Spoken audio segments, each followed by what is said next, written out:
Well, good evening, everyone. We are tracking, of course, continued storm chances. We've seen these severe storms moving into the region over the past couple of hours, and we're just here to give you an update. Looking on the screen behind me, we can see, again, those storms moving into the region. This is one that we've been tracking really for a little while now. So let's just take it full screen. Oops, wrong button there. I apologize, folks. Let's take it full screen here so we can show you exactly what's going on. So you can see right now this storm is moving northeast at about 60 miles per hour. So again, the next location is really under the gun. We're talking about roughly 12:56 to 1 a.m. in Cheyenne, probably about 1:20 in Devil's Lake, 1:30 as it approaches towards Michigan. So that Highway 200 corridor. Highway 2 corridor, likely under the gun around between 1:20 to 1:30 a.m., and that includes, of course, Devil's Lake and the central Devil's Lake Basin. Now, this does have hail, radar indicated up to 1 inch. These wind speeds, radar indicated up to 70 miles per hour, and we have gotten a couple of reports already with this storm of wind speeds in excess of 60, approaching 70 miles per hour. So it does have a history of producing these strong wind gusts, and that looks to continue as it continues moving north. Now, moving on here, taking a look at another cell that just recently popped up. Now, this is another one that we've been watching over the past really 20 minutes or so. It's just recently popped up. And this is already, again, warned for winds of up to 60 miles per hour. Hail size slightly larger on this one, still radar indicated, but radar indicated at about 1.5 inches. So some significant hail with both of these storms, significant winds. Take precautions. If you're outside, get indoors, get to a safe space. This hail combined with these strong winds is certainly strong enough to cause injuries. It's strong enough to cause damage to any vehicles or objects placed outside. So if you are in the path of this storm, get indoors. Take anything inside that you're worried about getting damaged. Also secure any loose items that could be blown around. That's another thing to keep in mind with this. You don't want any patio furniture blowing around or anything like that causing damage. So things to keep in mind there. And of course, the most important thing though, get yourself to shelter.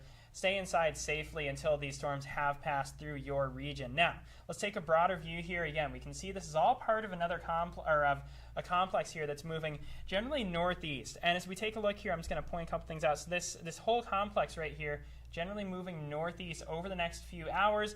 We've also seen a couple of storms popping up south of here too. So again, be weather aware through this evening. We're talking about severe threats through the overnight into early tomorrow morning.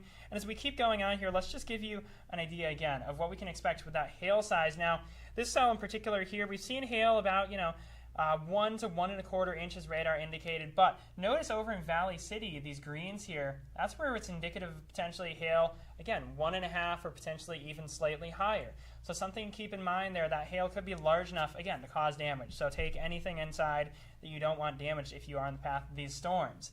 Now, severe storm threat for this evening, of course, we've been saying this all night.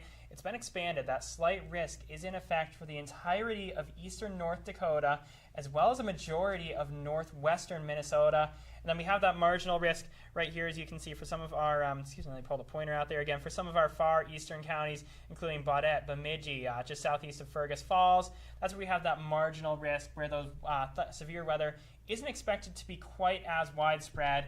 And again, that's going to persist throughout the overnight. Main hazards with these continue to be large hail and damaging winds, but we can't rule out a couple of tornadoes. They're likely going to be brief spin-ups, but again, could cause damage, could be harmful. So, taking a look at what we expect with these over the next several hours, even as we go into 3, 4 a.m. this morning, these storms still impacting the Red River Valley. And notice some of those, moving the map there, notice some of those pinks and purples in there, indicative of some of those stronger cells still persisting throughout the early morning hours. Now, the good news is as we go towards 5, 6 a.m., we should see these storms moving out of the area, out of our forecast region. So some good news there. We just have a few more hours of this to get through. And as we go into tomorrow morning, we could see some lingering showers and storms.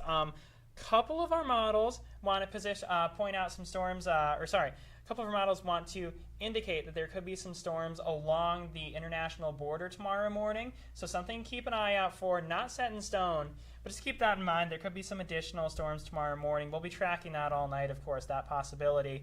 So again, just a very, very busy night ahead. We've got that severe weather risk. We've got all of these storms expected to continue over the next several hours. So again, if you're in the path of any of these storms, just make sure your first priority, get indoors, stay safe, obviously get on shelter from hail, try to get to those interior rooms We've got strong wind gusts with these too. 70, 75 mile an hour wind gusts. That's enough to blow loose furniture or even large objects around.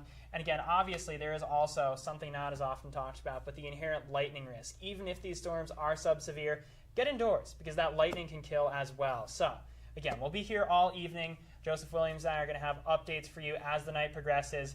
So stay safe. And again, if you are on those warnings right now, take shelter. If you're not yet, be weather aware because they are moving northeast throughout the evening.